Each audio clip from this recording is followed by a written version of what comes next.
Bonjour. À la librairie Noracine d'Auvergne, nous avons accueilli Chantal Forêt qui nous a présenté son nouveau roman Elle demeure. Chantal Forêt, bonjour. Bonjour. Vous êtes à la librairie Noracine d'Auvergne pour dédicacer votre dernier roman Elle demeure. Pouvez-vous nous en faire une brève présentation? Alors il s'agit d'un roman de l'histoire d'une jeune femme qui vient se réfugier dans un hameau qui se trouve en Auvergne parce qu'elle a peur. Elle vient d'apprendre que son mari, son ex-mari, sort de prison, qui a été condamné pour violence conjugale. Donc elle prend cette décision de s'installer dans ce hameau où elle a une maison de famille, une vieille ferme, une vieille maison dont on ne sert plus trop. Et là, elle va apprendre à essayer de survivre et avec cette peur, parce que c'est d'abord, avant tout, c'est un roman sur la peur. Et après, c'est aussi un roman qui explique comment cette histoire s'est articulée, c'est ce début d'histoire d'amour qui se transforme en enfer, sa vie avec son ex-mari Bruno, ce qui se passe au moment où il est arrêté, et puis toutes les conséquences que ça a sur sa vie, non seulement sur sa vie à elle, mais sur tout l'entourage, parce que c'est pas seulement elle dont la vie est brisée, c'est tout le monde. Et c'est pas si facile après pour les proches de comprendre cette vérité-là, qu'elle a cachée. Elle a caché cette violence. Donc voilà, c'est tout ça que je raconte dans ce roman. Qu'est-ce qui vous a inspiré à écrire sur le thème des violences conjugales? Alors, qu'est-ce qui m'a inspiré? Bon, vous savez que de toute façon, c'est un sujet, hélas, qui est toujours d'actualité, qui l'a toujours été de toute façon, mais dont on parle beaucoup ces dernières années. Mais ça remonte à beaucoup plus loin, je pense. C'est un thème que j'avais abordé, mais de façon secondaire dans des précédents romans, et j'en avais pas trop conscience. Et ce sont des lectrices qui me l'ont fait remarquer, notamment dans La Passagère, où il y avait aussi de la violence dans les couples. Et quand on m'a dit ça, je crois que ça a cheminé dans ma tête, et finalement, je me suis dit il fallait peut-être affronter ce thème. Et puis après, le déclic, ça a été ce lieu que j'ai inventé, ce hameau, où elle va se réfugier. Et à partir de là, du moment où j'ai placé cette Marie, donc le personnage principal, arrivant dans ce hameau, le roman s'est mis en route. Voilà. De quelle façon avez-vous constitué la psychologie de votre héroïne ainsi que le récit des épreuves qu'elle a endurées? Alors ça, c'est vrai qu'on me pose souvent cette question et souvent on ne comprend pas comment j'arrive à me mettre vraiment, comme on dit, dans la peau du personnage, encore que c'est une expression que j'aime pas trop, mais euh, c'est-à-dire que moi, dans la mesure où je crée le personnage de Marie, où elle arrive dans ce hameau, moi je me mets dans ses pas complètement. C'est-à-dire que je me mets dans sa vie et je la suis. Et donc le personnage, il se construit de cette façon petit à petit. Je pense que c'est surtout une question d'empathie avec les personnages et puis de concentration extrême parce que pour créer un personnage comme ça, fictif, il faut aller lentement, il faut être patient, il faut être à l'écoute. C'est un travail de patience, je dirais. Comment décririez-vous l'angle que vous avez adopté pour approcher le thème de la violence conjugale?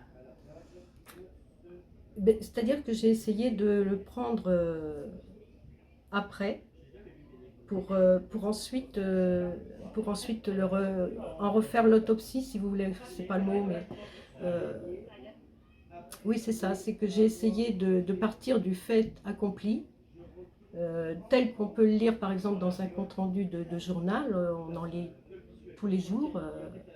Une femme qui a été agressée par son ex-mari, on lit ça tous les jours.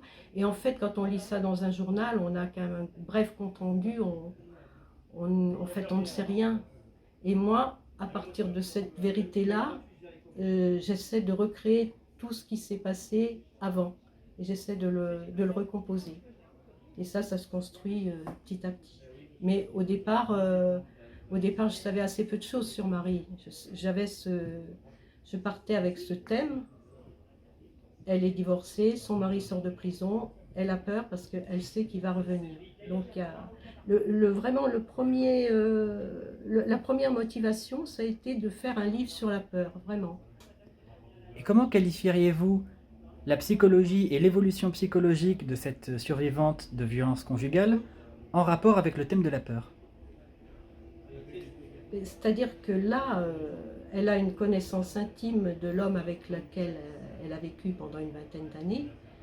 Donc c'est comme si elle avait une sorte d'épée de Damoclès au-dessus de la tête. Elle sait de façon intime qu'il va revenir, parce qu'elle le connaît intimement, et elle sait que s'il revient, ce sera d'une extrême violence.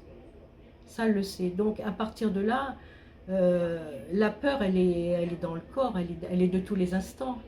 Alors, par moments, elle arrive à l'oublier un petit peu parce que justement, dans ce hameau, elle se sent un petit peu à l'abri.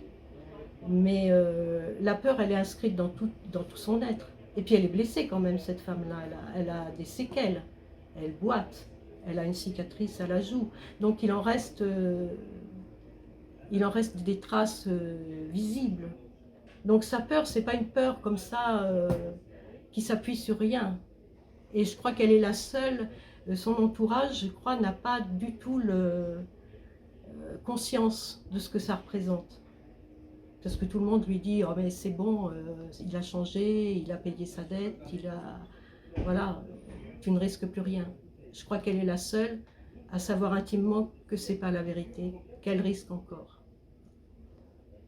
Et que souhaiteriez-vous que vos lecteurs et lectrices retirent de la lecture de ce roman? Alors, c'est difficile. Vous savez, moi, ce roman-là, en fait, je l'ai écrit aussi parce que je me pose plein de questions sur ce phénomène. C'est parfaitement incompréhensible que tant d'hommes arrivent à tuer leurs femmes dans ces conditions-là. Je le comprends pas. Enfin, et donc, moi, je me pose ces questions-là et j'ai envie que... En fait, je pose des questions, mais j'y réponds pas. Mais si les lecteurs et les lectrices peuvent, avec moi, en lisant le livre, s'interroger en même temps, peut-être voir un autre point de vue de ce qu'on a d'habitude, ça peut être utile, mais voilà, il faut être modeste avec l'écriture d'un roman et l'utilité, quoi. Mais peut-être que ça peut créer un écho, voilà, c'est tout ce que j'espère. Eh bien, merci beaucoup pour vos réponses à ces questions et pour votre présence à la librairie Noration d'Auvergne. Nous vous souhaitons une très bonne continuation et vous disons à bientôt. Merci beaucoup.